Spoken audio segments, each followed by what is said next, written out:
Today we do have two world champion public speakers, Mark Brown and Darren LaCroix. Both are going to present today create a stronger speech. Do you want secrets to creating a stronger speech?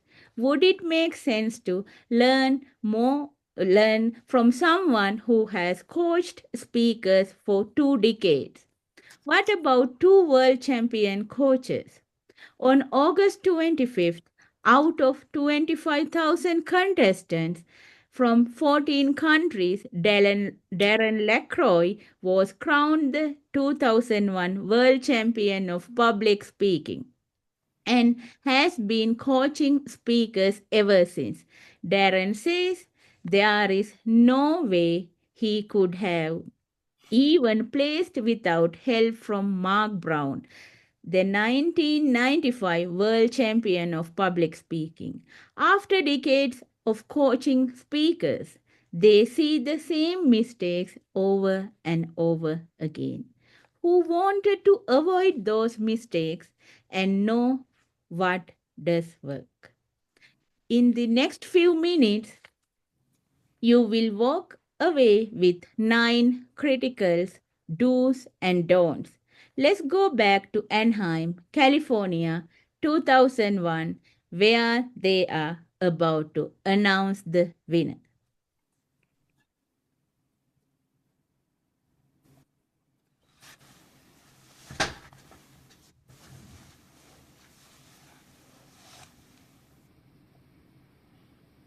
And the 2001 World Champion of Public Speaking, Darren LaCroix.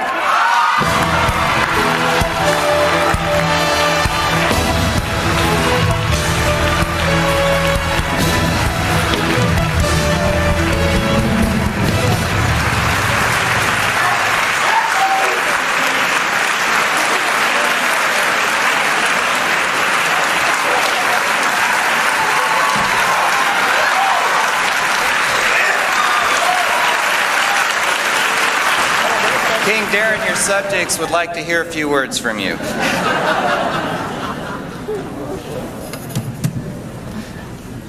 Man, that's cool. My first prayers, I asked God if the other 8 contestants could just go over time. That's all I wanted. Again, thank you to my district, Dave McElhaney, Carmen, of course, the great, the one and only, the genius of speaking, Mark Brown, David Brooks, Ed Tate. The champions are so gracious, giving me wisdom and advice, and I knew I would work hard, but they helped keep me on the right track. Just one more little thing. Did anyone else ever cry during this thing? Am I the first one?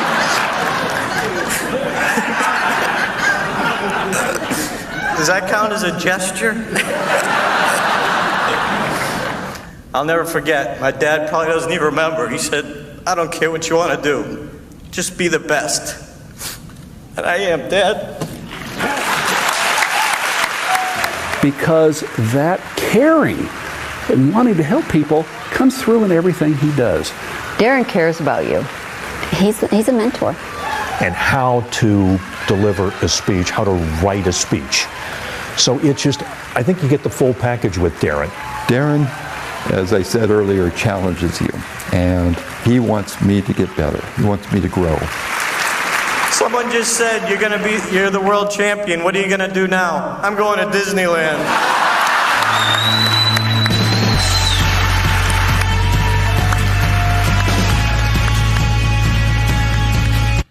All right, so this is interactive. Hello, I'm Darren LaCroix. This is the infamous, my hero, my coach, my friend, my brother, Mark Brown. Welcome, Mark Brown.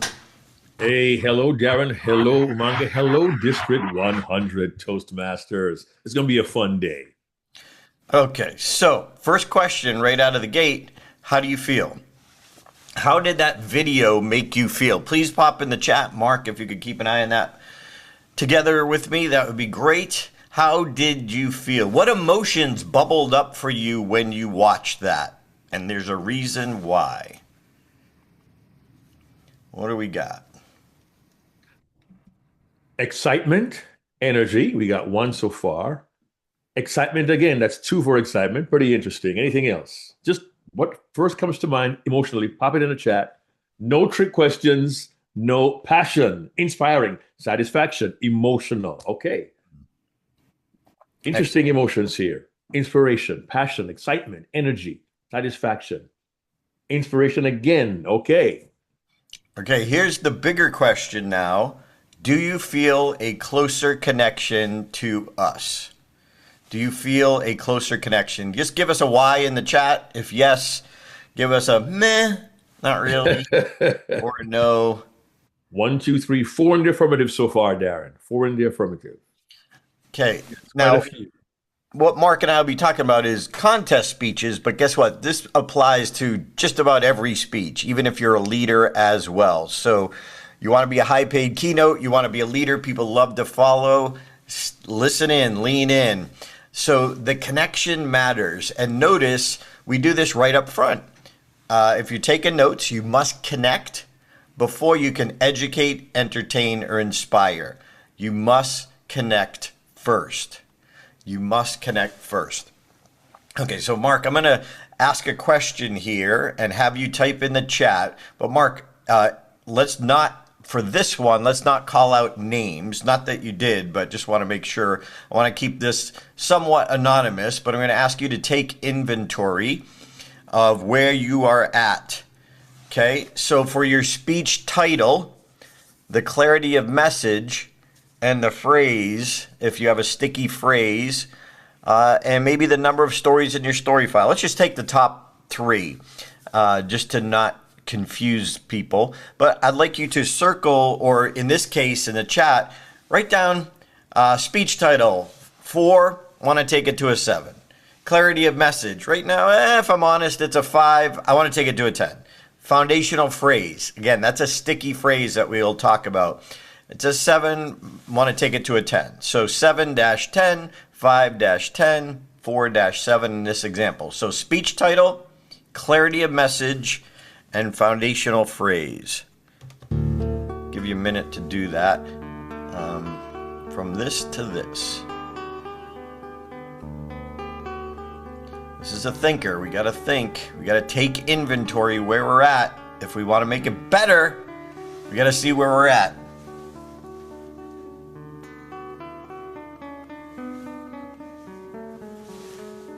If you don't want to type it in chat, you don't have to, but I encourage you to at least write it down. Speech title, clarity of message, foundational phrase.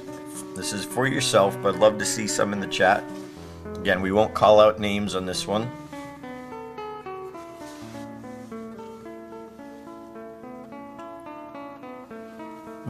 Okay. Honest assessments. Thank you. Appreciate that. Nice.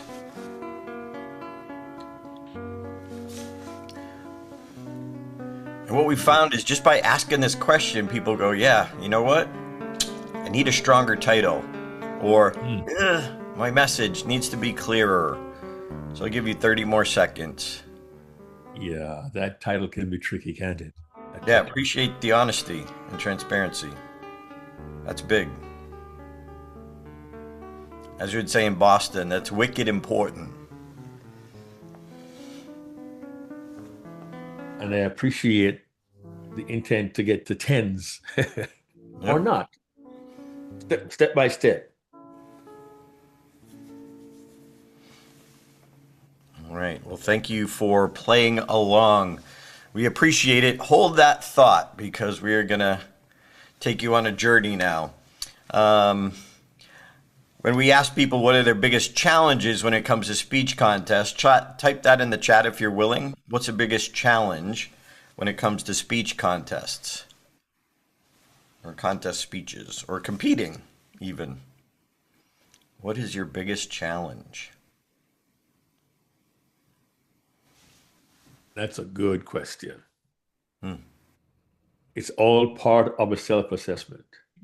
Not sure what to speak about. I've heard that before. Sometimes, somewhere I've heard that before. Sounds vaguely familiar. Pacing, good. Message that sticks, humor points. Excellent. A speech to excite the audience. Okay.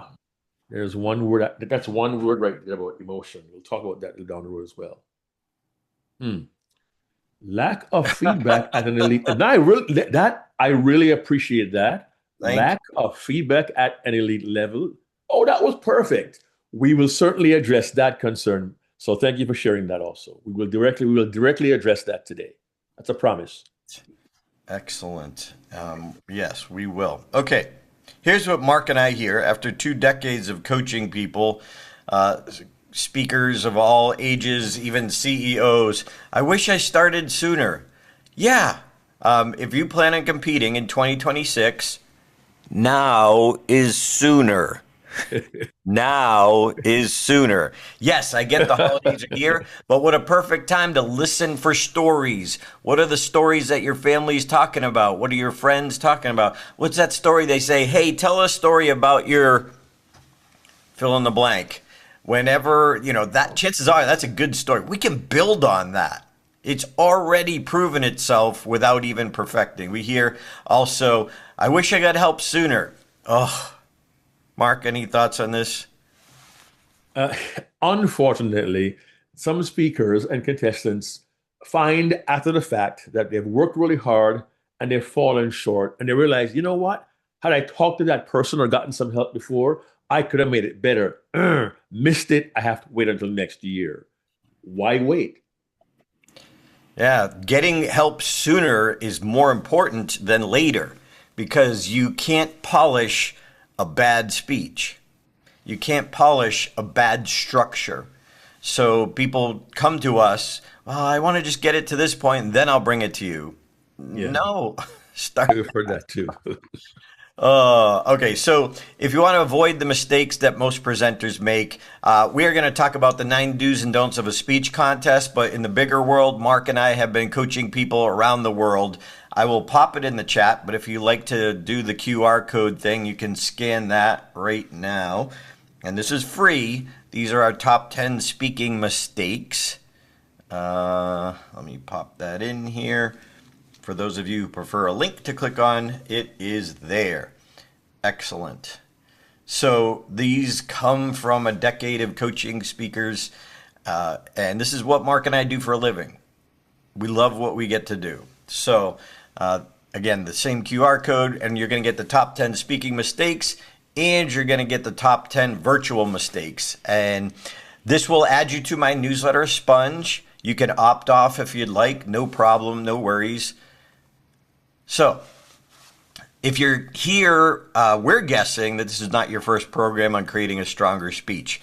And if you're struggling, it's not your fault. There's no inherent natural talent that, even if you have natural talent, it still can be a struggle not knowing what to do. Where do I put my effort? So if you've been concerned and frustrated, not just quite sure how to find and deliver a stronger speech, Mark and I are here to tell you, you can do this. You just need the right people to explain it to you. I was a Toastmaster in 4 clubs for 7 years until I met Mark. And Mark literally changed how I looked at everything. It was when I met Mark. Hello, Mark, thoughts on that? It's interesting. I was not competing for 7 years. I had 1 year of competition. I didn't know what I was doing. I lucked my way into a final. But then I met someone who gave me a different perspective. And the speaker I was in 1994 is vastly different from when I became in 1995 because I got the right kind of help from David Brooks, the 1990 world champion of public speaking, whom I call the master mentor. Nice. Thank you, Mark.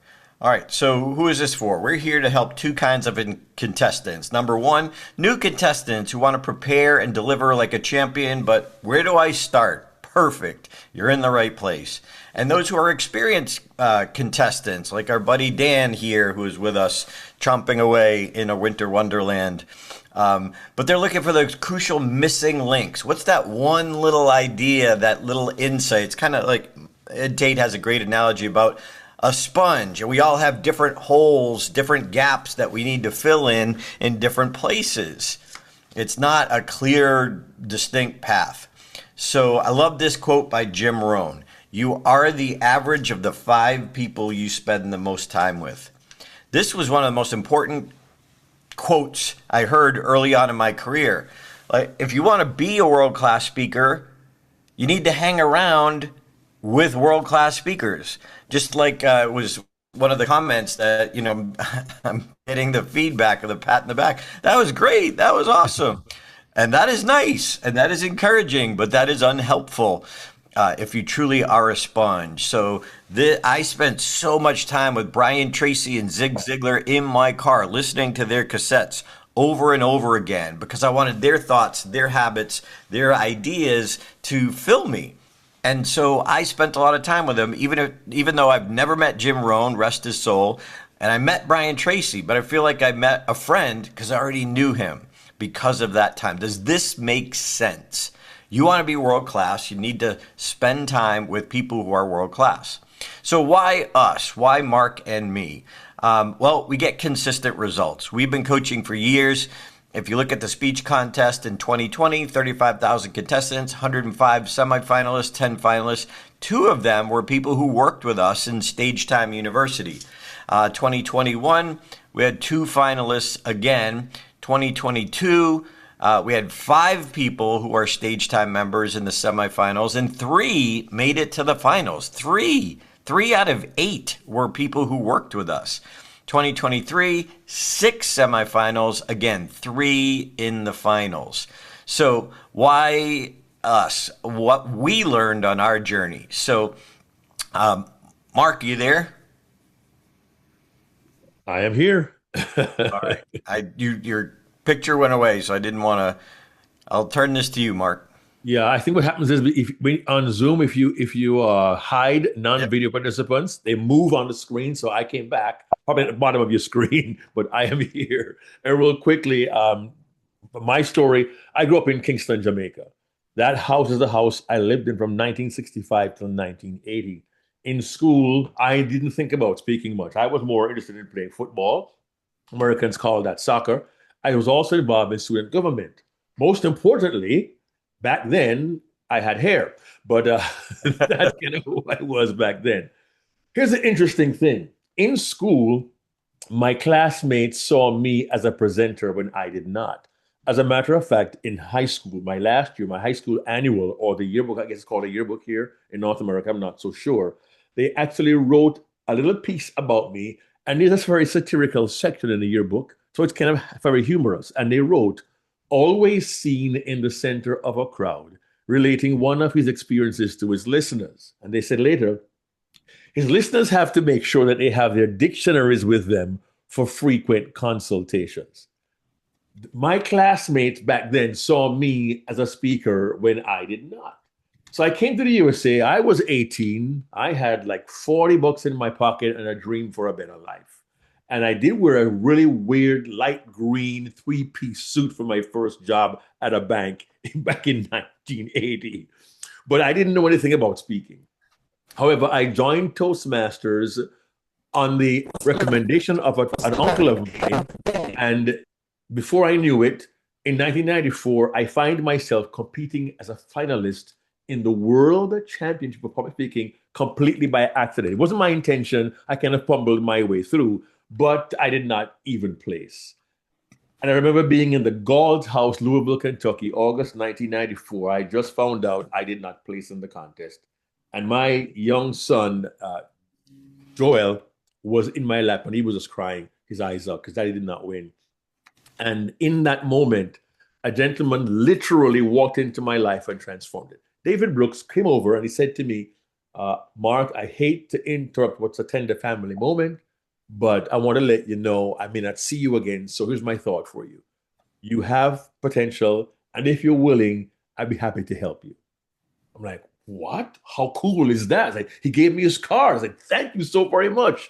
I got home the following day, picked up my phone, and I called David Brooks. I said, hello, David. Yes, this is Mark Brown. Do you remember me? He said, Mark, I met you yesterday. He said, you promised to help, will you? And he said yes. And he became my master mentor to that point. And 1 year later, with his help, I returned to the contest and I won the world championship. But here's the interesting thing. I learned that David Brooks made a similar offer because back in the 90s, we had 9 finalists. he made a similar offer to all 8 contestants who did not win. I was the only one who said yes. Now think about this for a second. A world champion, someone who is where you want to be, offers to help you, and you don't say yes? I don't get it. And the thing is, I was the only finalist in 94 to go back to the stage in 95. None of the other 7 got back to the finals. I was the only one. So I always say, wait, I don't get it. I just don't get it. So my thought to you, besides what we're going to teach you, is this. If someone who is where you want to be wants to help you, accept it. With his help, I became a world champion. I've since gone on to become a certified speaking professional with the National Speakers Association. It is a highly earned honor. Back when I was applied for it, you have to prove at least 50K US income for over a 5-year period and consistency as a professional to become certified. And it all goes back to the idea I said earlier. When someone who's qualified offers to help you, say yes. I'm so thankful I said yes. And the thing is, I also realized I had a responsibility to help others who want to get help from me. And that's kind of how I got to meet Darren LaCroix. What's his story? He'll tell you himself. Thanks, Mark. Sorry for the technical challenges. I was trying to handle a challenge in the chat while I was running the slides. So this is me. This is kind of my story. Quiet, shy introvert, very much the opposite of Mark. I was the one standing around listening to other people, and I was the one on the sidelines. And this is me, number 21, 2-1. I played the other football. And I was so mad at my dad for taking this photo. I'm like, Dad, don't take a picture of me on the sidelines. I don't want to remember being on the sidelines. And he said, but Darren, you're never in the game. True. Yeah. See, I wanted to be in the game, but I was not doing what was necessary to be in the game. Think about that. Do you want a stronger speech, or are you doing what's necessary? I mean, you're here. That's awesome. But what you do with what you learned here is the critical part. So if you know my story, I opened a Subway. If you see my speech, I talk about it. I opened a Subway sandwich shop. I was so excited. I was going to be a multi-millionaire. About 20 stores, I thought. I'll sit back in my little office somewhere and just answer a couple of questions and then go drink Mai Tais. Yeah, I was wrong. About a year and a half later, I had to sell the business at a loss, and I felt like that guy on the sidelines, that kid that was now just kicked out of the game. It was devastating. So one of my buddies gave me a motivational tape of a man named Brian Tracy, and he asked the question. He said, what would you dare to dream if you knew you wouldn't fail? And I thought, well, if I wouldn't fail, I would be a comedian. How cool would it be to make people laugh for a living? That would be the ultimate. Then all of a sudden, the little voice of reason on my shoulder said, but that's not you. You're not funny. Which was true. I wasn't funny. I wasn't. So at that low point in 1992, everything changed. I said, I got nothing to lose. And so I decided to try stand-up. This is actually me attempting stand-up. Does anyone here live in New England? In 92. Yeah. I figured I had to get something to say. Did anybody ever notice that every other small town in New England takes one little small historical fact and makes it the greatest event in the world? Sorry for my voice, like fluctuating a little bit. Okay, I think you get the point. Oh, it was bad. Fast forward to 2001, and I started working with Mark, and here's one of the things that we say, work with someone qualified earlier. When I brought my first version of my speech to Mark, and he looked at it, he said, oh, Darren, we have some work to do. And not only that, but I thought it was good. My ego was in the way. I thought if he just gave me a couple tiny little tweaks, I'd be fine. Untrue, not true, not even close. But Mark looked at my speech, and in 2 minutes, 2 minutes, he could see what I couldn't see after 7 years in 4 clubs. So I love the comment again that came earlier, getting feedback from an elite level. And that's one of the reasons I started my Stage Time University, to give people who are really hungry and serious feedback from a higher level. So Mark looked at my speech and he could say, Darren, you're talking about failure. We need a failure story, a personal story from your life. And I started thinking about, well, you know, back in the day, I used to do a joke about my Subway sandwich shop. After 4 years of business school, I went out and I went for the American dream. I bought a Subway sandwich shop. Oh, yeah. You're all impressed, I can tell. I don't want to brag or anything, but in 6 short months, I took a $60,000 debt, and I doubled that debt. That's right, I turned Subway Sandwich Shop into a nonprofit organization.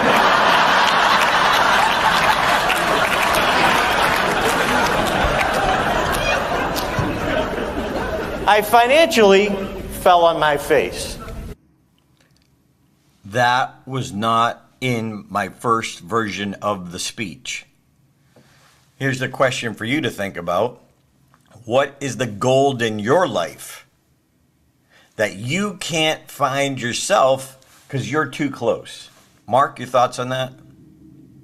That is a question we should all ponder.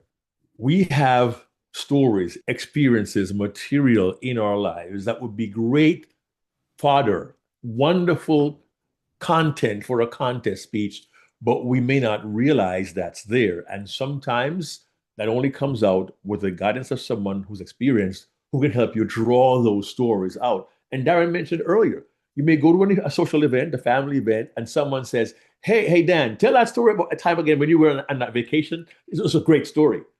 And you have fun, you share the story. They're telling you you have material from your life which might be perfect for a contest speech. You simply have to make the connection, and sometimes that connection, you can only make that connection with an outside perspective from someone else looking in and offering you that guidance. So trust me, there are material, there are stories and experiences in your lives that would be wonderful and perfect material for your contest speech. Again, that joke was not in version 1.0. It took my coach to help me find the gold in my life. Please find a coach, find some learning. We have a whole podcast where you could we could be in your top 5 and it costs you nothing. Just listen to our podcast. There you go. I, too, is a world champion, accredited speaker, and a CSP. How are we different? Mark and I had very different backgrounds. He was a natural-born teacher. I was a natural-born introvert. We could not have been more different. However, what's the one thing we had in common? We both had help from a qualified coach. I had Mark. Mark had David. And look, yes, we're world champions, but we're not saying it has to be a world champion. No, we're saying somebody who's been there and done that. My first coach in the contest that helped me in district level 4, 5, and 6, before I met Mark, he was a speech coach in my district, in District 31 in Massachusetts. He wasn't a world champion, but he helped me get there. And then we brought in Mark at the highest level. And this is Dave, my other coach. When I won the 5th level, now called the semifinals, he literally took my hand and walked me over to meet Mark Brown. And he said, I can't take you where I have not been. I can't take you where I have not been. He knew. I appreciate his humility and transparency now more than ever. At the time, I don't know if I fully appreciated it, but he introduced me to Mark Brown, the world champion? Oh, awesome. So here's a question for you. Are you coachable? See, I thought I was until Mark said, oh, Darren, we have some work to do. I was the king of my club. I thought I was better than I was. So are you coachable? You're here. That's a plus. But I need you to put it in the chat. Are you coachable? Because we can stop this bus right now. I need some commitment. I need you to be all in. Thank you. We See, that's what appreciate leaders it. do. They lead by example. Thank That's you. it. And by the way, I'm coming back in, I think, February to District 100 to speak at the Speaker Bureau Club about the business of speaking. Live. I will be there live. Of course. Well, thank you for that. All right. We're gonna be tough on you. Let's see. There'll be a Really test. honest, yeah. So this is what I call the math to mastery. If you want to master anything, this isn't just about speaking, this is about anything. Effort times a proven process is almost mastery. When I first decided to try stand-up, it was recommended to me by a comedian. When I said, I want to try this, what do I need to do? He said, get this book. Here's a guy who was where I wanted to be, said, get this book. Guess what I did? I got the book. Success is not that hard. Ego is the biggest problem. So here are 3 secrets to creating and delivering a stronger contest speech. 9 do's and don'ts. And today, this morning, we added a bonus don't that is critical. We will get to that. So if you stick around to the end, we'll let you know we have a couple other resources that are free that if you want to learn more, we love what we do and we can't teach everything we know after 30 years each in 90 minutes. Do you ever have speech envy? You don't have to put this in the chat, but ask yourself, do you ever have speech envy or story envy? You see somebody deliver a story and you're like, oh, I wish that happened to me. I wish I was hanging off a limb of a tree over a crevice on the side of a mountain and had to chew my own arm off for survival. We'll get back to this, but think about that. I know I have. I'll be like, oh, that's a great story. Would you pay $2,879 for it? Think about that. I would, because it would save me a lot of time and effort. Mark?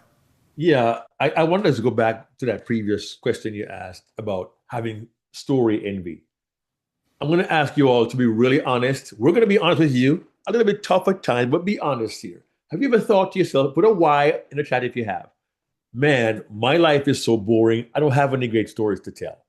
If you've ever thought that, put the red letter Y in the chat. Just be honest and transparent here. Be honest. Okay. Thank you for being honest about that. I can remember when I thought the same thing. Here's what's interesting. We think that our lives are boring, but what you will discover as we go through this program today is that you have more valuable material than you know. Because most of the time, you aren't going to walk on the moon or win 5 Olympic gold medals and have a fantastic life. But what you'll find is most people in your audience can relate to your own life. We'll dive a little deeper into that, but thank you for being honest about that. If you have story envy, we're going to help you find some stories that will make other people envious. Okay? Thanks, Darren. Excellent. All right, so secret number 1, finding and clarifying your message. And I know maybe you're sitting there and you may be thinking, I know that. Of course I need to do that. Is it really clear though? By the way, here's the test. I encourage you, go give your speech to a different club or maybe one outside the district, to another district, and give your speech and then ask them, what is the message? And then here's the toughest part. Stop talking. Don't ask them the question and then give away the answer. That defeats the purpose. And you may think you're clear, but if 80% of them don't say almost the same thing, guess what? You're not clear. You're not clear. And we see this over and over again. And here's the problem. You can work really hard in a speech, but if you don't have a clear message, your effort is for naught. Your effort is for naught. You're wasting time because you're polishing a bad speech. The message is critical and first.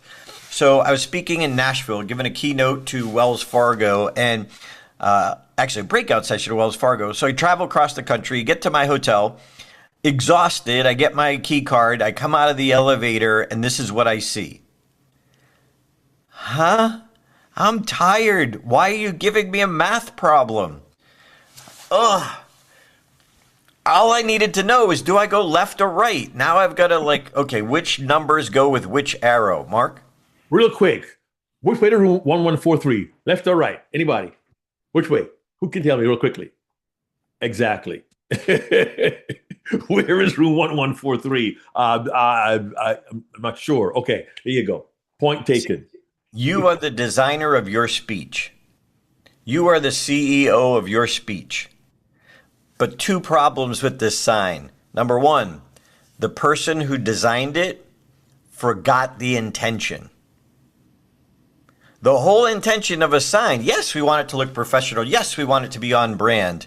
But the whole purpose of the sign is me tired after traveling all day. Do I go left or right? Super simple. They're trying to make it, they're overcomplicating it. And the other problem is somebody approved the sign. Somebody looked at this and said, oh, that's great, perfect, check. No! We realize when Mark and I are coaching that what we need to do is show people the mistakes that they don't realize are in their speech. They don't realize the mistakes because they're too close. They're too close. When you're done speaking, what do you want the audience to do, think, or feel? Now, if you're delivering a 45-minute keynote, we would say do, think, and feel. But this is do, think, or feel. Can you say it in 10 words or fewer? If you can't say it in 10 words or fewer, you're not clear. And if you're not clear, you're going to waste time.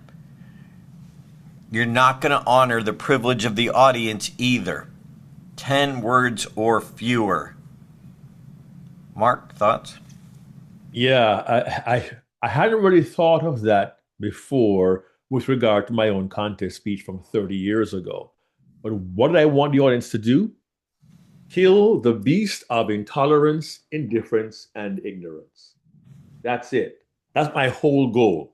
I want us to eradicate intolerance, indifference, and ignorance. Be human and give everybody else a second chance. That was clearly my intention for my speech.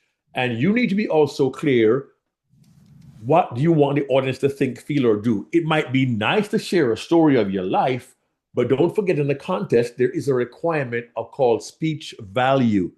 And if you've never looked at a judge's guidance ballot before, I recommend you do that yesterday to understand what they look for and to create or to have a clear understanding of the emotional impact and the call to action. I always ask my clients who are contestants, look, think of a child in your life. And if you knew you were going to die tomorrow, what one message would you leave with that child as they go through their life? And I say, don't answer me right away.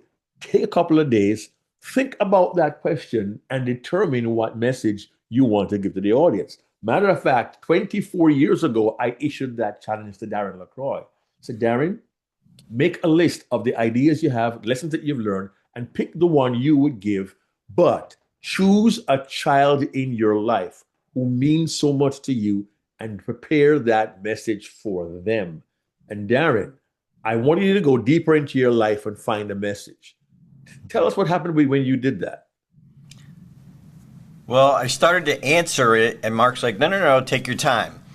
See, one of the few of the challenges at the beginning was, I don't know what to talk about. Okay, this is the starting point. What matters to you? How do you figure out what matters to you? You go deeper into how you would help a child in your life, in their life. Go through life. If you were going to die tomorrow, and I don't have any children, so I had two nephews. I chose my eldest nephew, Michael. I said, if I was going to die tomorrow, what one lesson that I learned from your life? So I took out a pad of paper. I wrote one lesson. He's like, write everything down, even the cliche ones. You're not going to talk, but it might lead to another idea. So on the 3/4 of the way down, the third page, I wrote down willing to fail. Willing to Fail became the working title of my speech. And by the way, I put Mark's speech in the chat. If you want to watch it, I highly recommend it. What's so cool about it is it's from 1995, and the message is even more relevant today than it was back then.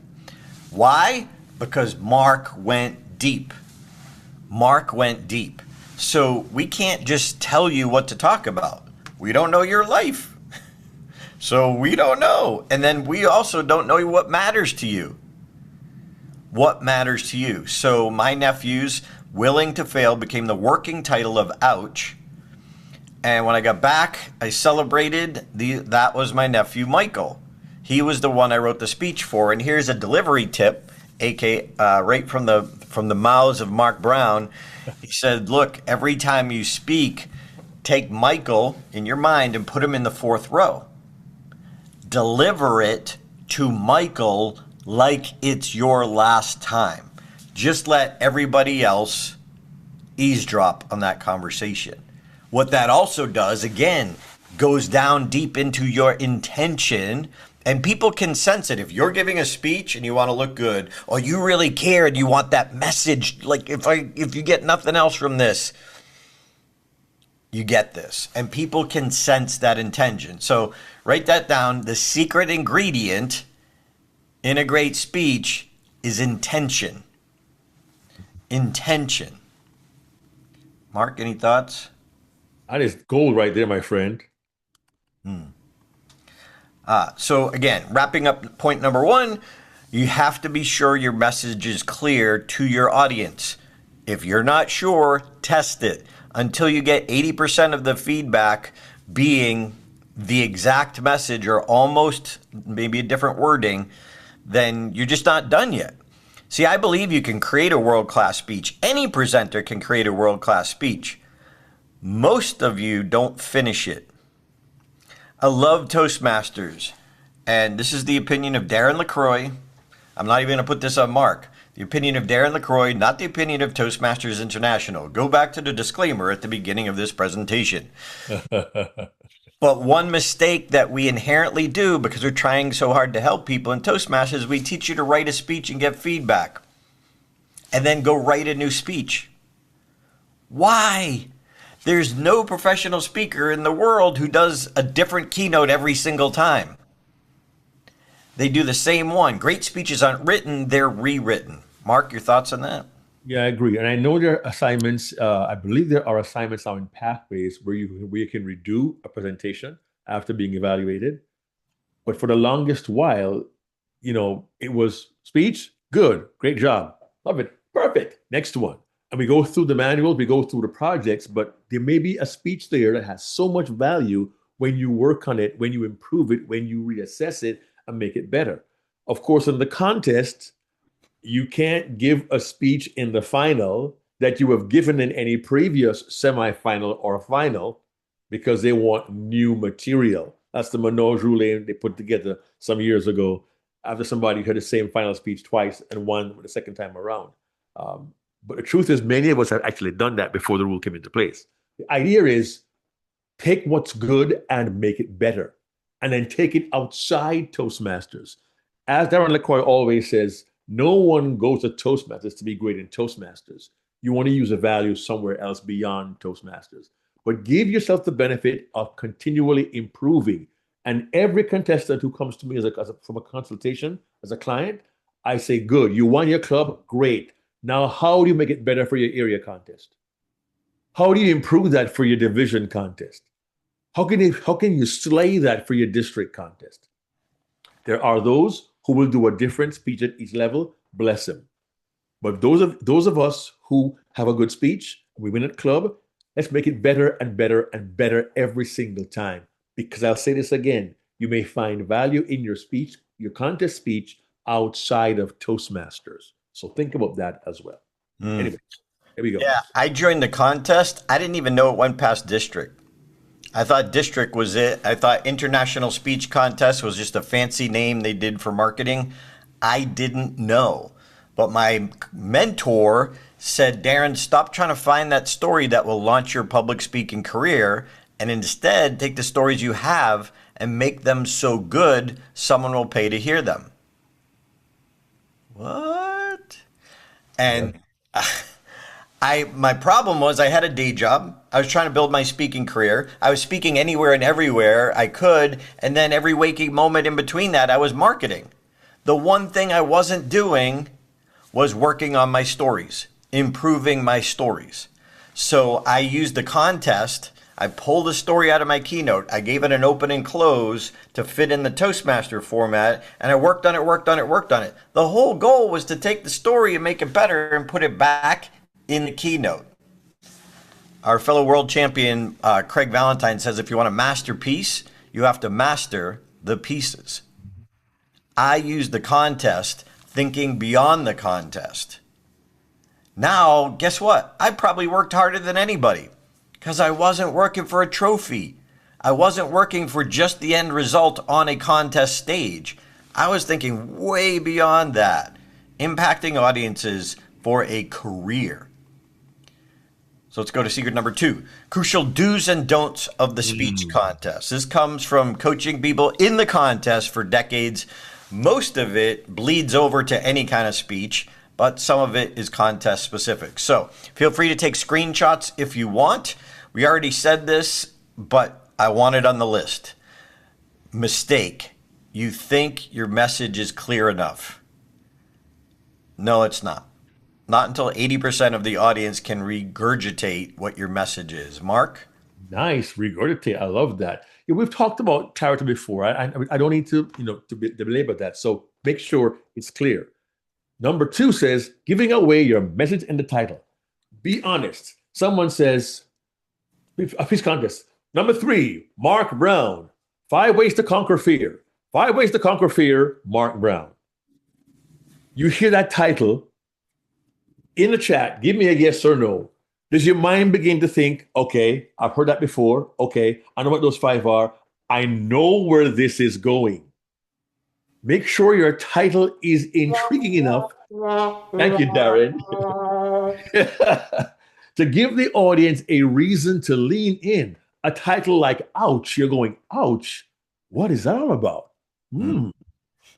Give the audience and the judges a reason to lean in. Don't give away the speech. Here's the worst thing that can happen. The audience gets ahead of you and some will check out saying, I know where it's going. I don't need it. Does that make sense? So be aware of how a powerful title can draw the audience in. Darren. Keep it rolling, Mark. Don't implement all feedback. Okay. Have you ever had a speech you gave, maybe at a club, and different people gave you ideas, and some said, oh, go left. Some say, go right. Some say, step 1 back. Some say, 1 step forward. Some say, stay where you are. Don't do that. Yes, you've been there. Who's been there besides me? Okay? If you implement all feedback, you literally be running in circles. I don't know what to do. And here's the truth. Honest, but a bit harsh. When people tell you what you should do, most of the time they're telling you, if I were you, I would do it this way. And that discounts one key factor, friends. They don't understand your personality, your style, and your emotional connection to your message. We cannot implement all feedback because all feedback is sometimes contradictory. We have to be discerning, receive it, assess it, process it, but you decide because you are the president of your presentation. You are the captain of your ship. You are the CEO of your speech. You can't implement all. You have to decide what works for you. Thank you, Mark. Number 4, do not imitate your favorite champion. Please, please, please do not fall on your face on stage. I had one contestant tell me, oh, Mark, I want to be just like you. And I said, no, you don't want to be me. You want to be yourself. If I hear a contestant speak and I say, gee, that sounds a whole lot like Sean. That means Sean's coaching has permeated their own personality and they've abandoned who they are to become like Sean or like Tim or like Erica or like Marty or like Dan. You have to make sure, don't imitate Darren LaCroix, Mark Brown, or Sabi Sengupta. No, you bring yourself to every presentation. That's key. We want to hear you. We want to see you. We want to learn from you, your life, your story, your message. Thank you, Mark. After Darren Tay put his his tighty whities over his suit. Guess what? Next year, and Mark and I, they used to have regional conferences and conferences. It's blah blah blah. I went to district conferences and I saw women wearing bras on the outside of their shirt, and I saw the same thing. And it's like that has been done. Look at if the contest judging is between this, if it's really tight, all you need is one judge to think, "Yep, I saw that." Yeah. And people who are judges have been around the contest for a long time. Yeah, there might be new people who never saw that. But the judges have seen that, especially anything done on the world stage. Yeah. So look, be inspired by it. Don't imitate it. There's a big difference. There was a gentleman named David Nottage. When I studied 10 years of contest videos. Now Toastmasters publishes like the top 3. Back in the day, there used to be a DVD, if any of you are old enough to remember. Jill, do you know what a DVD is? Okay. Well, Jill, how about VHS? Jill, do you know VHS? So back in the day, I had VHS tapes, and I literally had 10 years. 10 years, 9 contestants, that's 90 world-class speeches that I studied. And then I created a tape of just the winners, and I watched it over and over and over again. I want to see what was the difference between the person who came in first and what was that person who came in second. What's that tiny difference that made all the difference? And think about this. When I wanted to play football, I wanted to play football, but I wasn't doing what was necessary. So when I was in this contest and I made it to the top level, I'm like, I'm all in. There will be no stone unturned. And so in my study, I saw all these little subtleties. Well, David Nottage was very animated, but that's who I am and my style. So I was inspired by I can be me on that stage and win. I don't have to tone it down. However, I didn't do what he did. He had this story of his mom teaching him to ride a bicycle, and he would fall off the bicycle and his mom would yell at him, "Get up! Get up!" And then later in life, when he was going through a divorce and he was down and depressed, he brought that call back, "Get up!" His mom saying that to him. And it was great. So I didn't do get up. And when he fell, he went down to a knee. He never went all the way. And anyway, the point, I think you get the point. We just get excited to help people who want to be better. So next is don't focus on the winning. Don't focus on the winning. Mark, I got to hand this to you. But hang on. That sounds counterintuitive. You are in a contest to win, right? Mm-hmm.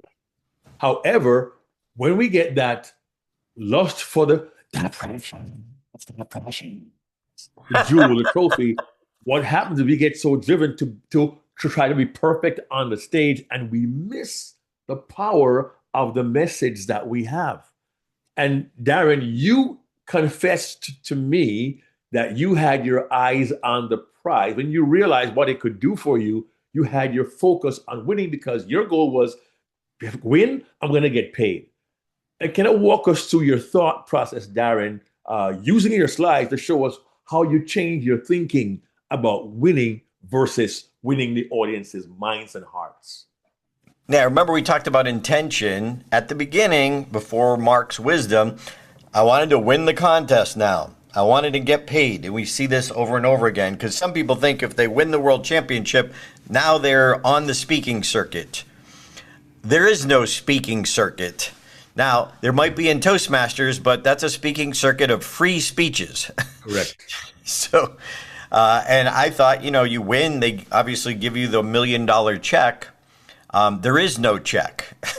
Correct. There's Lucite. Lucite trophy. There's a Lucite trophy right there. But anyway, when Mark saw what I was doing, he could see the wisdom. This is the wisdom of a coach. Just changing my intention. If you're taking notes, changing my intention changed the trajectory of my impact. changing my intention changed the trajectory of my impact. So Mark got me to focus on the audience results, that somebody's going to do something. Someone's going to take the step after the ouch because they heard you speak. So now if my focus, by the way, same thing in the professional speaking world, now my focus is on the audience results. The side effect is you're more likely to win. Why? Because the audience, the judges can sense your intention. So now that intention goes away, but winning becomes the side effect, not the goal. And Mark had told me he saw me and my ego getting in the way. And I thought, man, I got a shot at this. I'm one of, I don't remember, it was 8 or 9 back then. And Mark saw me and with his humble teaching coach's heart, put his hand on my shoulder and said, Darren, tomorrow morning, you have the privilege of 2,000 lives. What will you do with that? Boom. I carry that lesson to the stage to this day. Even this webinar, this training, like do you feel that we want you to get this? That's intention. What does the audience feel when you present? Mark? Yeah, and please understand the power of it. When your heart is towards your audience to give them value, they're going to feel it. They're going to sense it. And it goes beyond flashy and, sensational to really hitting them in a place where it means something to them. So I invite you to really think about your intent, because you know what? When you do it well, the results will far exceed the trophy. I know individuals who have not won the world championship, but have gone on to be very impactful speakers globally with the message that they have. I mean, think of Linda Marie Miller, one of our States Time members, who will transform thousands of lives with her message, even though she didn't win the trophy on the day. So think of the value beyond the contest. Excuse me. And I will say one more thing. Darren mentioned my speech, which is in the chat. I converted that speech from a 7-minute speech to a 1-hour youth program. And isn't that brag? This is a fact. I delivered that particular speech to over 1 million kids in the last 30 years. I still get asked to deliver that speech. I gave it in September at a school in Pennsylvania, the revised version. It was recorded up in Maine several years ago, back in the 1999, and it received an Emmy nomination for Outstanding Youth Program. And people still comment on the video on YouTube 30 years later. I do not say that to get any credit. I'm saying that almost sadly, as Darren said, the message still resonates to this day. But here's a question for you. When your speech contest is over, will your presentation have a long shelf life? Will your talk have value beyond the contest? If you can write that kind of a speech, I believe you increase your chances of winning, but more importantly, you increase your chances of winning the hearts of your audience and giving value beyond the contest. There are contestants who have won trophies who we've heard nothing from for the last 15, 20 years. Mm-hmm. But others who have not have gone on to transform people's lives. So please, yes, you want to win, but think of how you can excel to win the heart of your audience. That's number 6. Let's talk number 5. Number 6 is avoid overused topics like fear, goals, and love. Now, I'm not saying you can't talk about them, but if I come on stage and the glory of love or how to reach all your goals, again, people hear that like, come on, really? You're going to compete with that? Now, you can still address those topics, but your perspective, your approach, the way you handle it has to be unique enough, interesting enough, intriguing enough for the audience to want to pay attention. But to just talk about love arbitrarily, chances are you're giving the audience a reason to check out. And we always say, do not give the audience a reason to take a mental detour or to check out or to get ahead of you. So think about how you would frame topics like these in a way that's unique. Quickly, I'll tell you this. One speaker, he won in 1989, Don Johnson, and he talked about love and family in a powerful way. But his title was A Many Splendored Thing. Now, if you're old enough, you will know the song, Love is a Many Splendored Thing. He talked about love with the song title, but it was brilliantly done. Again, find a unique way to approach it so it doesn't seem overused, hackneyed, or give the audience a reason to check out. That's where that comes Mark, from. and our friend and student Miriam Ghani, who came in third in the world, a legally blind speaker, she talked about her dad, and you have no idea how much I love you. And it was about love, but she didn't come forward and say, love is the answer. You know, she did it in a way. Right. Yes, Mark? that's true. Yeah, and understand this. The stories that have won very often are not very sensational stories. In the last several years, we had Erin Beverly with a wedding. We had Ramona Smith, a failed marriage. We had President Vasilev, a flat tire. I watched a Disney cartoon with my kids, and Darren had a sub shop failure. These are not fantastic stories.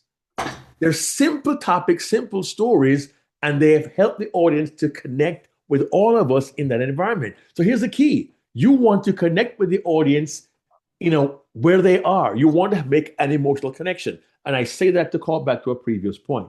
We said you don't need a sensational speech.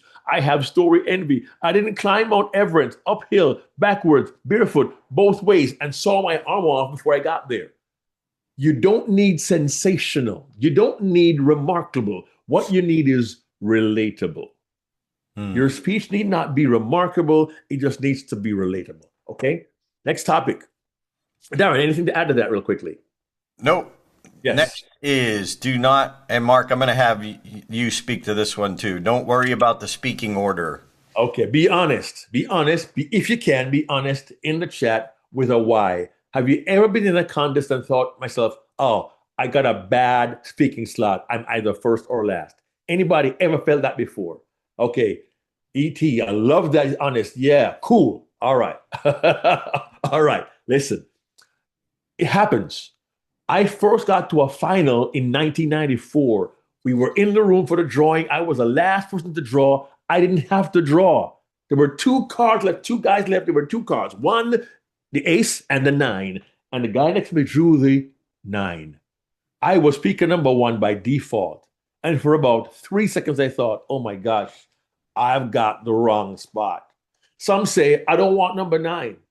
I'm going to be the last guy, and they're all tired. They don't want to hear from me by now. And we have all these ideas in our head. The idea is this. Concern yourself not about speaking order. Think about how can I give my best whenever I get a chance. I was in one contest where a speaker drew number 1, and a contestant who was there did not get to the briefing because they had changed the briefing room. They put a sign on the door, and somebody closed the door, and the contestant didn't realize they had changed the meeting room. The contest master drew a card for them. At the end of the contest briefing, chairman said, any questions? One person says, I don't like the fact I am in a worse speaking spot than somebody who wasn't even here. You were told, draw is complete. Any more questions? Let's go. Everyone left, and I held that one person back. I said, listen, I'm in the contest. I want to win. I shouldn't be talking to you right now, but let me tell you this. Do not be concerned about big speaker number 1. Just go out there and set the bar so high, all of us can't follow you. Just be your best, okay? Go for it. They looked at me, straight face, turned, and walked away. I'm standing there alone and had one thought go through my mind. 1 down, 7 to go. Because in their head, they said, I can't win from this particular position. I've had contestants who tell me they want to get 5 or 6. They're going to wear this particular suit, and they stress over where they're going to speak. I just say, you know what? When it's my turn, I can't wait to share this gift with this audience.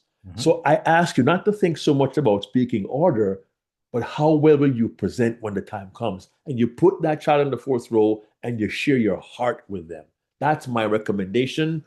Do with it what you will. Think about that.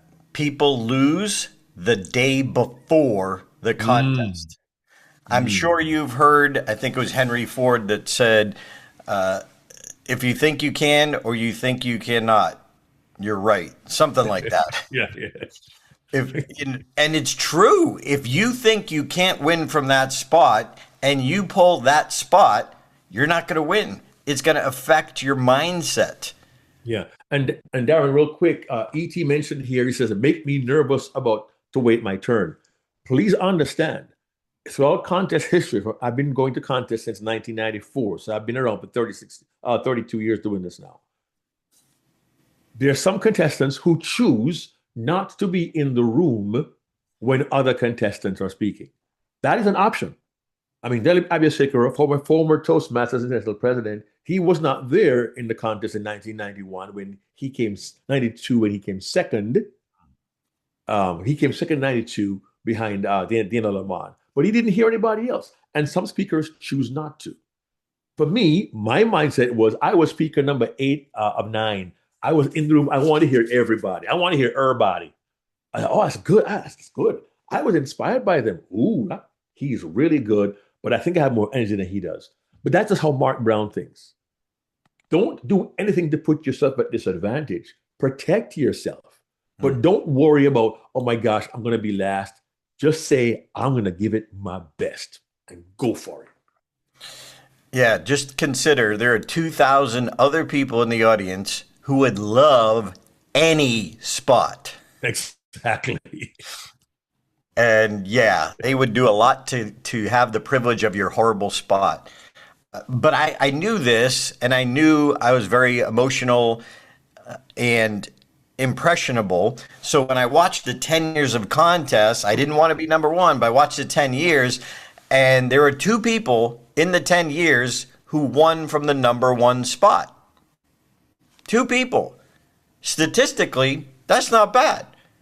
People have won from any spot. The spot is out of your control and irrelevant unless you think it's relevant. And then it is. Boom. Yep. Take that wisdom and own it. You can't control that. You're right. Thank you, Jill, for being here. Over dramatize or go overboard on props, Mark? And the funny thing is, Darren's the illustration guy. He will use props. But we have seen, I saw like a 10-foot ladder. We saw a life-size scraps of a horse on stage. Darren, you've seen table and flowers and like a little scene set up on stage. But sometimes a prop can be helpful. But sometimes, I mean, Darren Tay having his underwear over his trousers was a pretty strong visual. Speaking of underwear, Darren, you had an encounter one time, excuse me, with underwear prop. Want to share that real quick? Oh, yeah. Someone, let's just say, wore a female undergarment, pink. Now, it wasn't used sexually or anything like that. Yeah. But it was the biggest problem was it was thrown on stage after he talked about it. Twing, twing. It was a thong, and it landed on the stage. And for the rest of the speech, it was on the stage, and it became a distraction because it was bright pink. Jill is dying right now. Jill is dying. We don't make this up, Jill. True story. True story. One of our clients did that. And yeah, you can warn people not to, but in that situation, here's the key. If it's a prop, does it enhance the message? Does it reinforce the message? Otherwise, get rid of it. My fall can be perceived as, well, that's being over dramatic or over the top. It was the essence of my message. The judges could not take away from that I was trying too hard. Mark? And there's one more thought regarding props. Please bear this in mind. Sometimes a prop can be so good, it overtakes your message. Mm-hmm. A prop can be so good, it overtakes your message. Similarly, a coined phrase can be so good, it overtakes your message. We don't often talk about this, but Darren, my wonderful partner here, has confessed to me at one point in his stand-up life, he had a word that he used, the fun word, Darren. Fun sucker. And he told me the fun sucker's word was so strong, people came up afterwards asking about that word or saying how funny it was, and they were missing the point. The lesson is, if your prop is really great, but it gets their attention, it might literally draw the audience away from your message to the prop itself. It can overtake. You have to assess, consult with people you trust, and decide, even though I love this, it might not be appropriate for this presentation. So think about that. Props, small or large. Will they add value? Will they overtake value? Will they distract, or will they detract from my message? You have to decide, but be discerning and wise when using your props. And this is number 9. Don't force humor to get laughs. Don't add humor. Don't take a joke you found on the internet, because guess what? That's illegal and that's not yours. We want to uncover humor in the story. And if you don't know how to do that, get that book. Find a way. My Subway joke was written right out of that book. Now, I needed Mark to help me and know how to incorporate it, but don't just slap jokes on for the sake of getting a laugh. Toastmasters love to laugh. Toastmasters love humor. But if it's not organic to your message, it becomes a distraction. And people are like, what? What? And I've seen this at the championship level. Mark? Yeah, I've also heard people say, and I don't know the formula, so please don't quote me on this, but I've heard people say you need to insert a humorous line every 2 minutes in a speech for it to be effective. I didn't have that much humor in my presentation, and I don't subscribe to that formula. Now, some people do, and that's on them. But as Darren says, don't try to insert a joke. I saw a contestant in the final insert a joke about a termite goes into a bar and asks, hey, bartender here? Is the bartender here? And then they said, hold that thought, and went back to the speech. Now, they literally walked into a bar joke because it was time for humor. Did it enhance the speech? Was it part of the flow and the structure of the presentation? It was not. But someone said you need to add humor. I repeat what Darren said. Uncover humor in the circumstance or situation with the characters. In the response of the characters, you'll find humor there as well. Case in point, Darren LaCroix got some humor in his presentation when he talked about going to his mom and dad to tell them he wanted to be a comedian. And in the interaction, by the reaction, we saw the humor. Our winner from Saudi Arabia talked about his son drawing on the wall with crayon, right? Mohammed Katani. And he looked at him and said, what? But just the reaction of him with his son writing on the wall, he let the situation draw the humor. He didn't write a joke and stick it into his presentation. And if you have done that, I caution you against using that. Look at the circumstance, look at the situation, look at the characters, look at what they say, how they say it, how they react. There's humor in all of that. Look at Ed Tate, look at the tall guy. There's so many ways you can see evidence of the reaction of characters creating the humor, or a one word or a one-liner. Darren? Yeah, so if you want to take a quick screenshot of this, please do. The full checklist. Give you a few seconds to do that. And this morning, I realized we needed a bonus mistake. So here it is.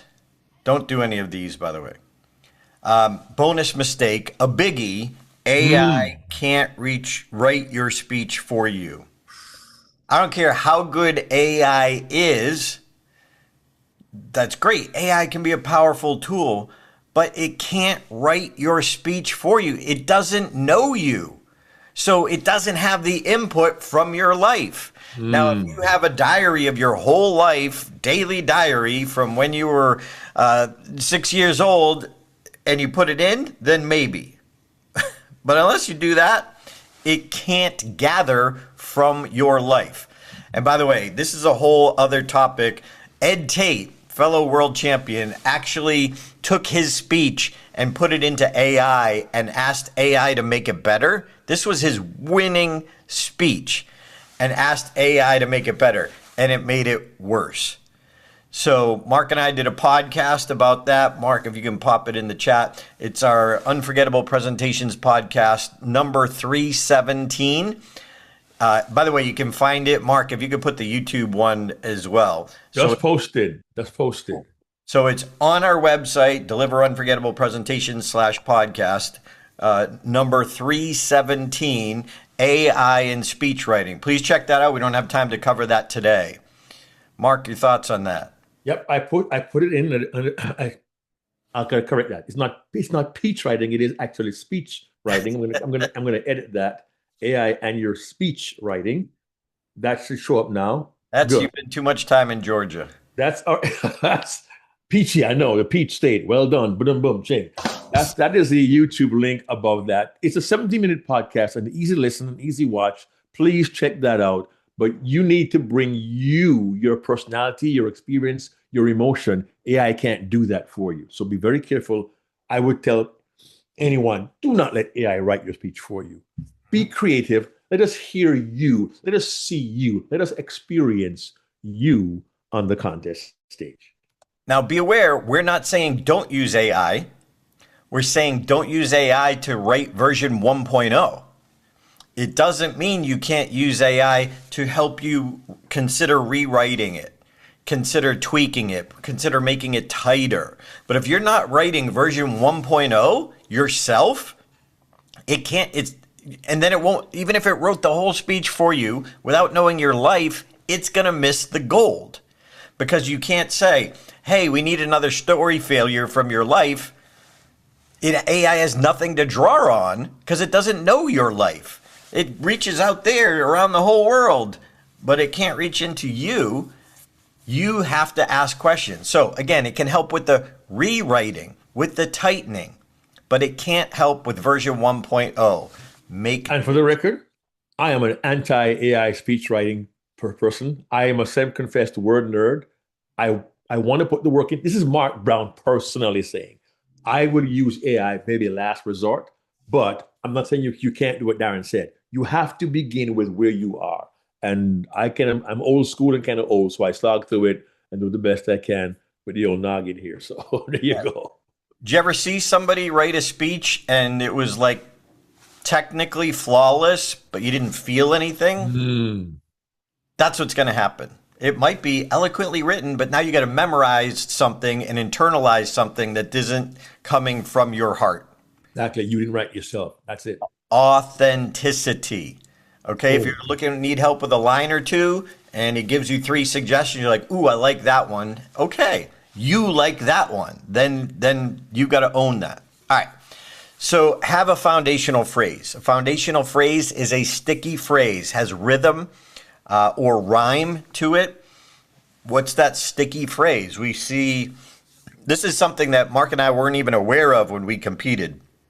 But now when we travel around the world at a Toastmasters conference, we can still hear in the hallways, years later, I see something in you, but I don't know what it is. Dhananjaya Hadarachi, he just gave a great speech, and it was memorable, and the foundational phrase was sticky. When Mark and I work with CEOs, this is one of the very first things we do with them, is we figure out what exactly they want to say. And then this helps with the clarity. Mark, can you take over for a quick second? Yeah. What you was going to show you is we work with CEOs globally, and they each have a short personal story to share, but we tell them the message behind your story has to stick. So we have them create a foundational phrase, and at the end of the presentation, they all come back on stage for a curtain call, take a bow, and behind them on the iMac, the big screen, they posted the individual statements by each of these 4 CEOs as part of the Young Presidents Organization. So when they finally are saying their goodbyes, we remember what their particular message was. We have done this several times. So each time they had 4 speakers or 3 speakers, and we put their foundational phrase on the screen behind them. So you remember them, their message, and the takeaway that they have for the audience, whatever it may be. We invite you to create that foundational phrase by which you will be remembered for what you said. Is that helpful so far? How are we doing so far? Is this good? Is this good so far? Oh, Charlotte's got Diane's picture in her. Oh, that's great in her background. Then Anjay Hediarachi, world champion 2014 from Colombo, Sri Lanka. I almost said Kuala Lumpur, my mistake. It was in Kuala Lumpur that he won, but he's from Colombo, Sri Lanka. So we urge you again to create your foundational phrase. Darren. Yeah, so these are CEOs we worked with, 4 CEOs telling a story they've never told before. When we work with them, this is how we start. Just like we say, get clear on your message. So step 1 is get clear on your message. Step 2 is create that sticky phrase. Now, they are the CEOs of their speech. We didn't write this for them. Right. But you see the first woman on the left in the pink, hers was control is the answer, acceptance. Control is not the answer, acceptance is. She had a daughter who had some challenges, and she was trying to control it because that's how she always ran everything. And she realized, no. Jody, who's second there, let commitment and values be your guide. She went through an incredibly challenging story with her husband being shot in the head in the office of the company he ran. Reinvent and find your freedom. And then smoke to the right is forgiving is in forgiving, we're forgiven. In forgiving, we are forgiven. Smoke wallet. Yeah. All right. Next, have a guru who taught you. We see this. Somehow a lesson is learned in a good story, in a good speech. But sometimes a lot of people skip over the guru. Who did you learn from? By the way, the guru could be a dog. It could be a stuffed animal. It could be a book. It could be one of Craig Valentine's stories. It's a statue. For me, in my speech, it's Brian Tracy, who asked the question, what would you dare to dream if you knew you wouldn't fail?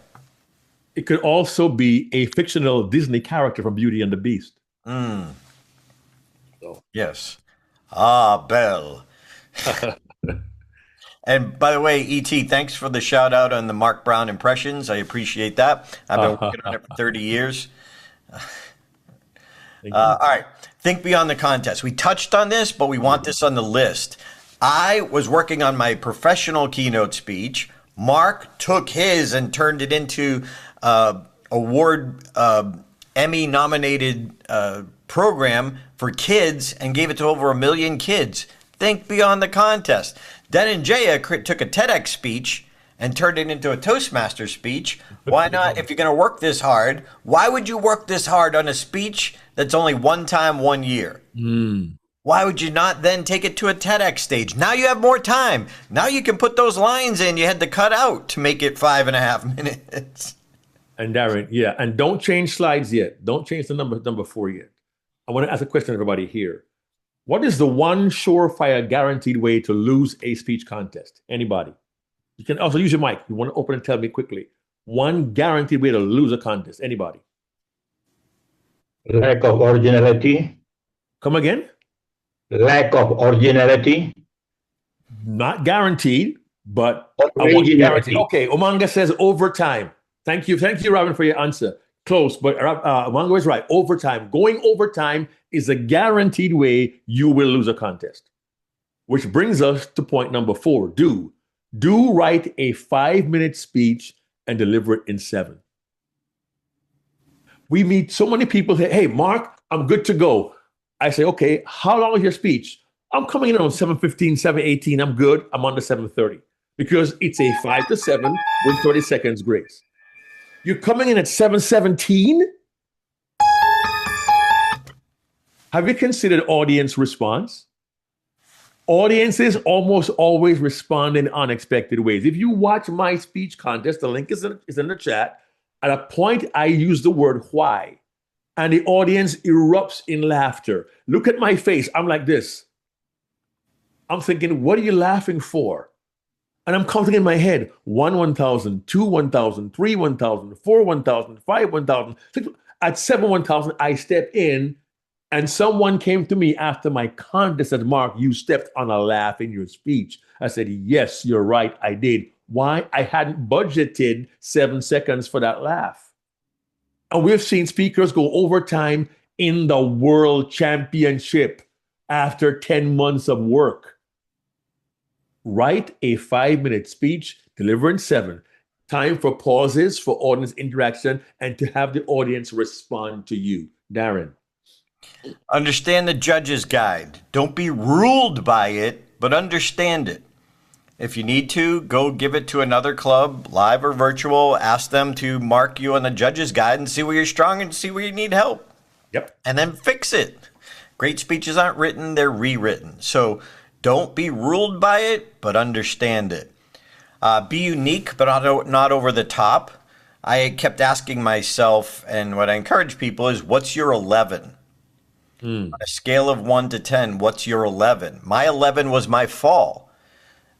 Inspired by a comedian friend of mine who did a routine where he fell on the floor, and it had nothing to do with my topic, but he was on a cell phone. This is back in the 90s when cell phones just came out, and it was hysterical. But I remember being captivated by it and it emotionally hit me. He elicited emotion, so I remembered that and inspired by that and helped that inspire my fall. Mark? Be authentic and vulnerable. Biggest example to me, I can feel right now, Ramona J. Smith, her failed marriage and her failing to succeed in school. Dhananjaya ending up in jail, what he did, be with an illness or shortcoming. Darren LaCroix failed in business. He was authentic. He's vulnerable. People want to get to know you, who you are as well. Your honesty and your authenticity. And I often say authenticity plus vulnerability equals credibility. I believe you because you're authentic. I believe you because you're vulnerable. I believe you because you don't come across as better than me or looking down on me or pontificating to me. Audiences want honest. Even Luisa Montalvo, having gone through the difficulty of being in a car crash and being in a wheelchair, people hear authentic and they hear vulnerable and they believe it, and they're more willing to respond to what seems to be true there. Okay. Number 8. Have an audience-focused message. This is something I wasn't aware of. In my speech, the most powerful word in the English language is you. You. Now, for Jill, it's Jill. For Sean, it's Sean. But that's only for Jill and Sean. For the audience, the you triggers the brain to engage. So if you go back and studied my speech, you will see I use the word you or your 34 times in 7+ minutes. 34 times. That means an average of 4 per minute. And nobody ever watched that speech and said, wow, you said you a lot. No, but they felt closer to me because I was talking to them. Mark Brown so brilliantly says it's your story, but it's for us. It's your story. So we got to keep making that bridge back to their life. What does this mean to their life? Right. So have a audience-focused message. And finally, have a memorable title. This is not a do or die.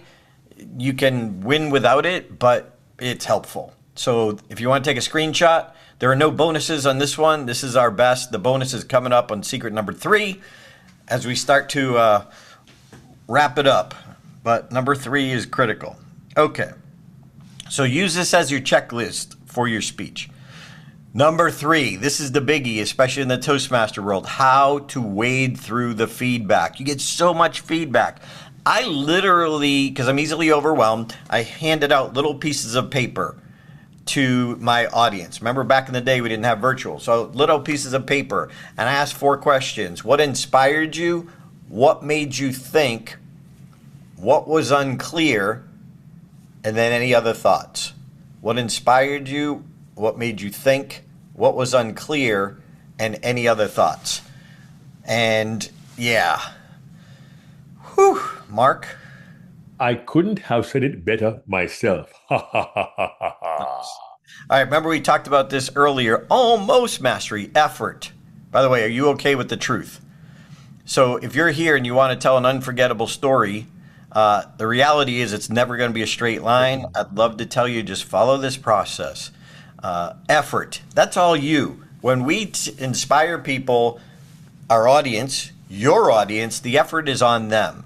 As the student, the effort is on you. Plus or multiplied by a proven process. You need a process to follow. It's going to get sticky. It's not going to be perfect. Plus, in my opinion, qualified coaching. In whatever area you want to master. You want to master rock climbing? You need the qualified coach to help you. You want to be a better speaker? You need a qualified coach.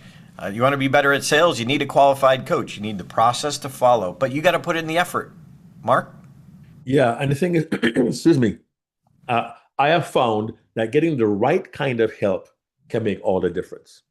But Darren says the word qualified coach, that is, we told you before, different people will give you ideas of what they would do if they were you, but a qualified coach brings out the best you that they can.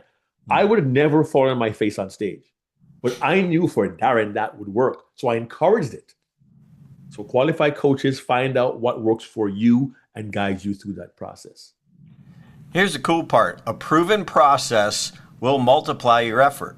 When you're going in the right direction, as opposed to DIYing it and going in the wrong direction, it will multiply your effort. Coaching is going to focus your effort. It's going to keep bringing you back in. Like you'll have those little sways and those drifts, but it'll bring you back in. Does that make sense? All right. So this is maybe the most important part of making your speeches better, besides getting a qualified coach. Super clear. There are two kinds of feedback, and I'm going to quiz you on this. So you're going to have to weigh in. If we see your face, if we know you're here, we're going to force you to weigh in on this. There are two kinds of feedback. First, number one, here's what I thought and felt. Everyone is qualified to tell you thought and felt, even if they've never given a speech before. Why?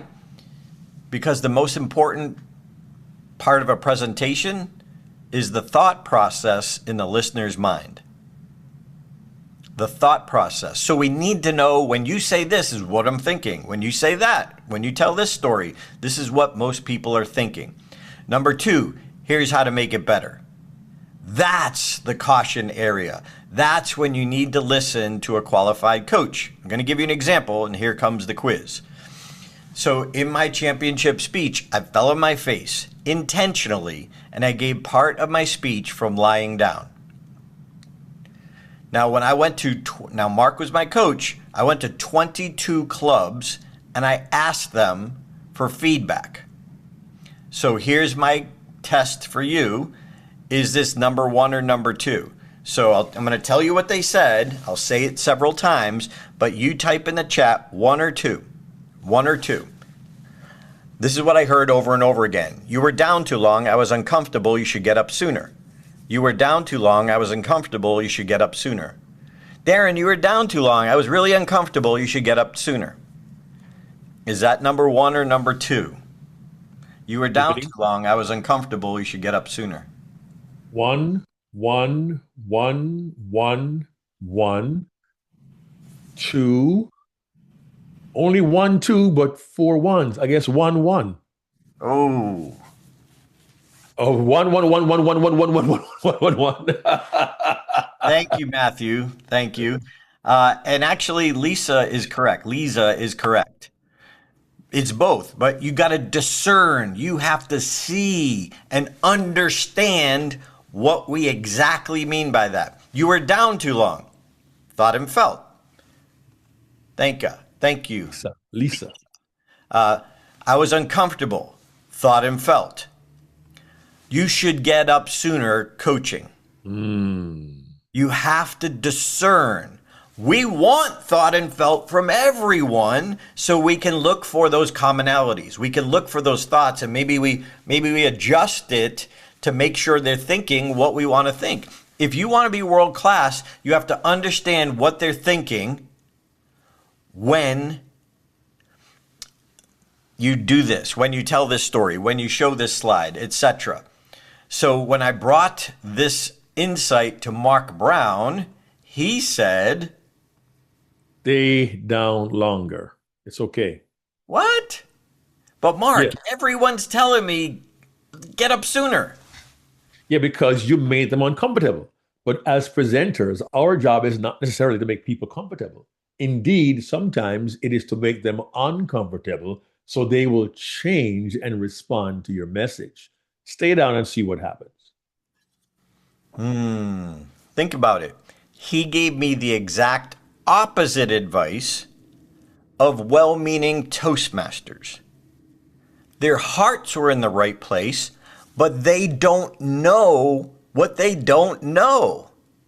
They're not world-class coaches. It is your job as CEO to get the thought and felt from them. You need that, but then just like separate the coaching on how to make it better. Remember, Mark said, some people are going to tell you go left. Some people are going to tell you go right. Some people say, no, go right down the middle. Who do you listen to? Who is qualified to give the improvement feedback? Big difference. And you're the CEO. That's your job. So remember this. Thought and felt, coaching. That's your job. Discern. Now, I'm just going to show you the opening. See if you can recognize where I used down too long, felt you're down too long, and I was uncomfortable. How did I use that? Contestant number 5, Darren LaCroix. Ouch. Ouch.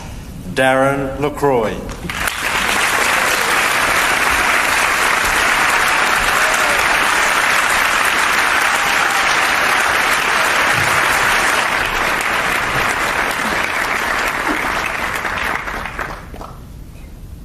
Can you remember a moment when a brilliant idea flashed into your head? It was perfect for you. And then all of a sudden, from the depths of your brain, another thought started forcing its way forward through the enthusiasm until finally it shouted, yeah, great idea, but what if you fall on your face? What do you do when you fall on your face? Do you try and jump right up and hope no one noticed?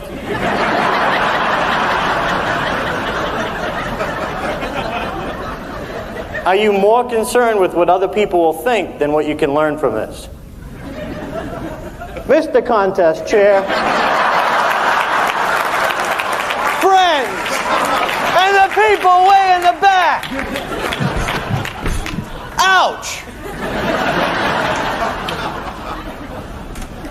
Did you feel I stayed down too long? Have you ever stayed down too long? How did I use that? Any answers? I'm sorry, I have to just interrupt and just say that was incredible and remarkable. You took the feedback and you authentically made it your own, and you kept talking so everyone knew he's safe, so I can enjoy and laugh. And this is so memorable. I'll never forget it. Thank you. One more thing, though. I see a question about ET wondering what the thought or the audience thought process. Okay, now watch. Darren says, do you think I stayed down too long? Have you ever stayed down too long? Silence. In that moment, he made it about them. It took a while to create this. It wasn't spontaneous. He thought this thing through. And 22 Clubs told him, I was uncomfortable. And he turned that to have you ever stayed down too long. He connected the whole thing. And the ouch was the pain of the fall. That was not simply done overnight. It takes work to create something of value for the audience that's that meaningful. But he also took the advice I offered him with the experience I had at the time, and it helped him be more effective on the day. Darren. So look, if you know my story, you know I talk about stage time, stage time, stage time. And you can get incremental growth. I did over those 7 years in 4 Toastmaster clubs, never mind becoming a professional and doing stand-up. But when Mark showed me a process, when he asked, I mean, just the starting point, what would you dare to dream if you knew you wouldn't fail, from Brian Tracy? But coming from the question, what would you pass on to your nephew? Like, that starting point, that's what we mean by get clear on that message that matters to you. But then when he looked at me and my style, other coaches would have said, oh, the fall is too dramatic. You're trying too hard. Mark realized that's part of my style. So my growth became exponential when I had qualified, the word used earlier was elite coaching. I'm telling you, find a coach. Please find a coach. If it's not us, we'd love to have you work with us. We would love that. But even if it's not us, we just want you to impact your audience more. Had I listened to well-meaning, more experienced Toastmasters in the contest, I would have got up sooner and it would have lessened my audience impact, without a doubt. So if you got clear in your message, you implemented our do's and don'ts, and you got qualified feedback, could you deliver a stronger speech? What do you think? Could you deliver a stronger speech? That's some the head nods. Jill is still nodding her head. She's been writing some notes as well. I know. So appreciate that. So thank you. All right. One more little dose of truth, and then if you want to open it up to questions, we have a little time for that. By the way, do you want a speaking trophy? Here's the fast track. Buy one. So much simpler. You can put on whatever you want. Oh, but I want to... Stop. Okay, if you want to be a speaker everyone loves, then the side effect will be you'll get trophies. Look, we can help. This is what we do. Where do you want to be 1 year from today? What could help you with that trajectory? Remember, we talked about this taking inventory, even just on these 3 ideas. Look, our time is up. We're not here to sell you on anything, but we do want to sell you on the idea to spend more time with us. Check out the podcast. And then I'll put this in the chat as well. If we did not cover this, but we'll go much deeper. We talk about feedback on this, but we'll go much deeper than we had time to today. If you want to be unforgettable, scan this. If you want to get paid to speak, these are free trainings. 59 minutes with Mark and me. And then this one is getting paid to speak. And remember, I'm coming to District 100 in February, and I'm going to do the rounds too there. So anyway, this is the get paid to speak one.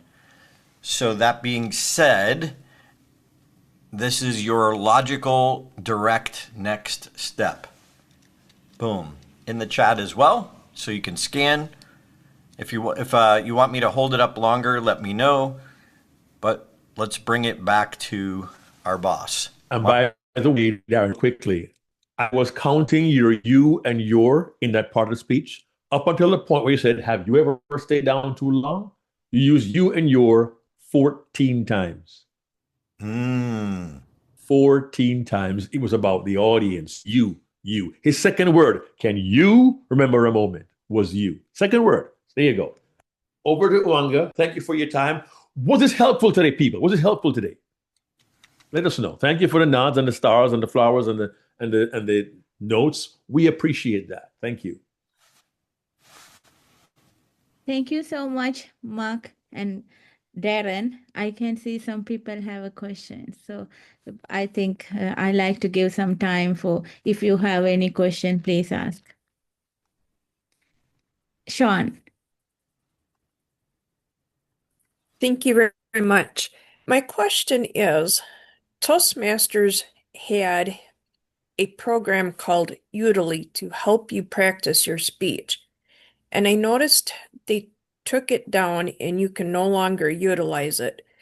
Is there a program besides what you had to offer here today that you can use as a tool in your toolbox to practice your speech? I can't think of one like it. I still use Udemy as a coaching tool. And the AI that it has there, I can't think of one offhand that does it. It's certainly worth investigating and searching online. And nowadays, I think with the tools we have online, it'll probably point to one very, very quickly or one like it. But I would ask, either do a Google search or ask my AI, be it Gemini or whatever, ask your AI, is there a tool like Udemy so I can rehearse and get feedback by virtual tools? They are out there. I just don't know one offhand. I apologize. Well, Mark, isn't Udemy available? You just have to pay for it, right? Well, you can't. You have to pay for it separately. Yeah, I have bought a Udemy subscription. It's no longer free to Toastmasters, as far as I was told, over the last several months. It's no longer free, but you can have to pay for that. Yeah. May I ask you, when you go on that website, where do you find to pay for that subscription? Because I can't even find that anymore. If you go to udemy.ai, have you been to their site, udemy.ai? Because if I go, it'll know I'm already, it'll know me already if I go on it. Udemy.ai, I think, is the main page. Okay. YOODLI.ai. I'm going to put it in the chat just so we have it here. How do you spell it, Mark? Let me go here.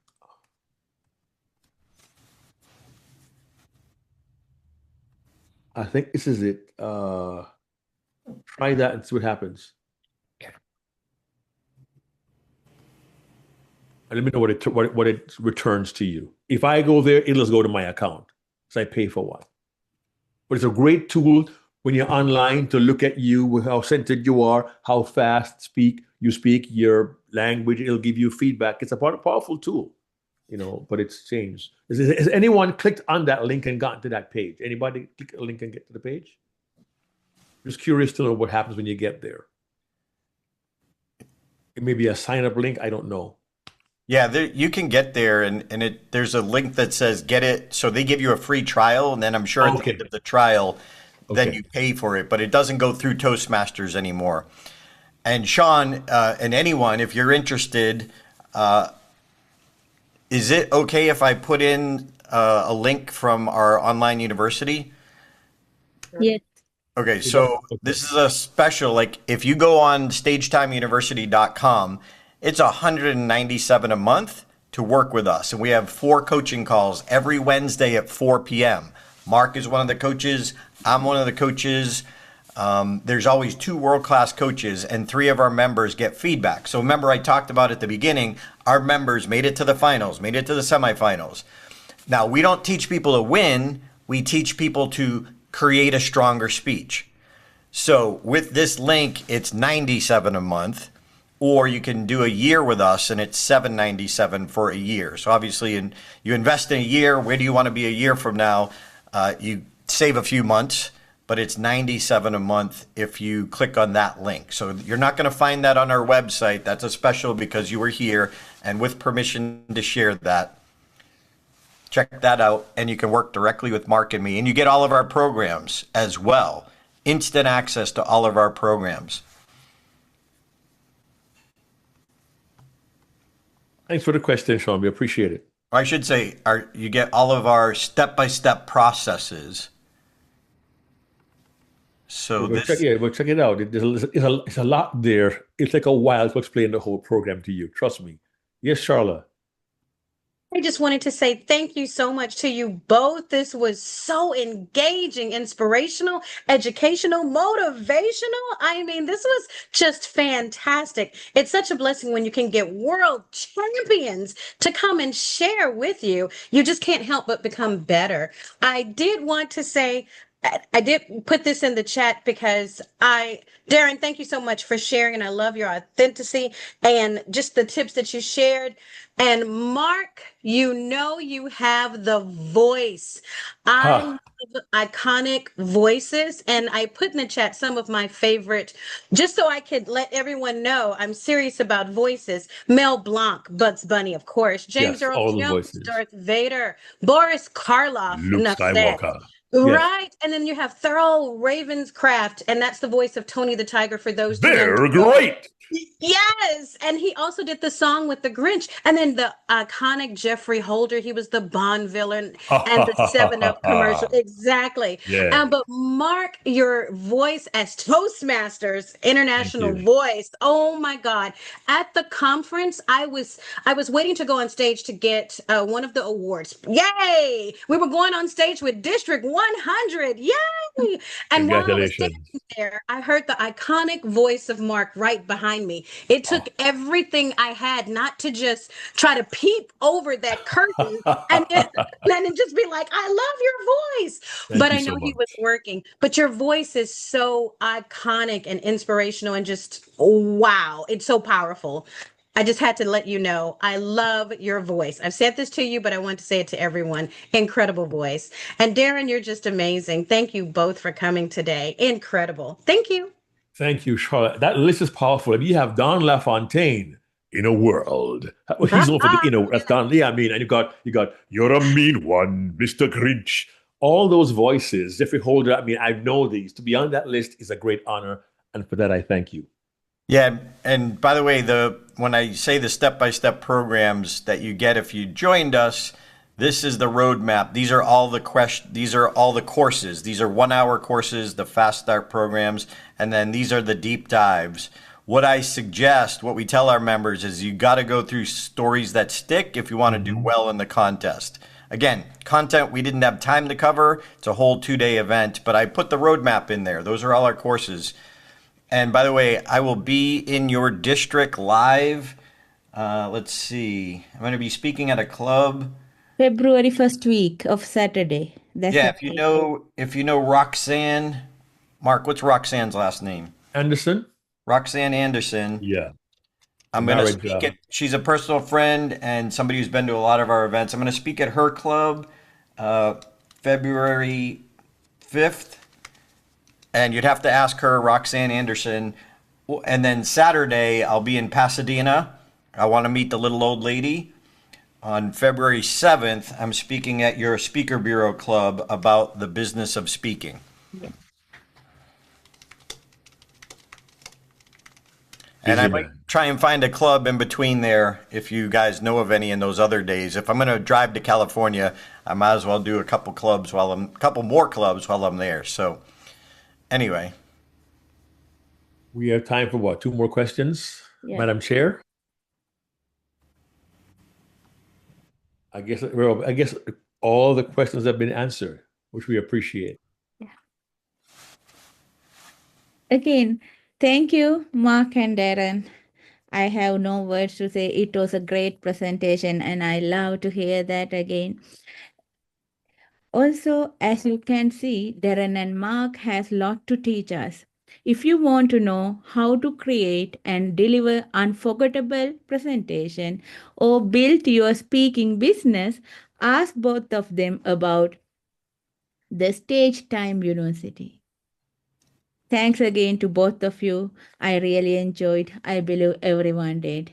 And thank you again. Thank you so much. Thank you. And please feel free to reach out on LinkedIn if you want as well. Our email addresses are both listed there in the chat. And for convenience sake, we might add it again just so you have it. But I'm also on LinkedIn. I'm going to put my LinkedIn profile ID here in the chat. That's me on LinkedIn. And my website is markbrownspeaks.com. He's DarrenLaCroix.com. You can't miss us. It's that easy. All right. Thank you all. Thank you all for your time. And don't forget, put the audience first. Share who you are with the audience. And regardless of the result of the contest, you'll win the audience. And that will make you unforgettable. Yep. And if you want to be world class, be a sponge. Be a sponge. Thank you for bringing your smile, Jill. Thank you for your question, Sean. All right. I think that's it. That's it. Thanks, everyone. Have a good rest of your day. And bye-bye. Bye-bye. Thanks, Darren. And Blessings all. Take care. yeah, bye-bye. Happy Christmas. Have yourself a merry little Christmas.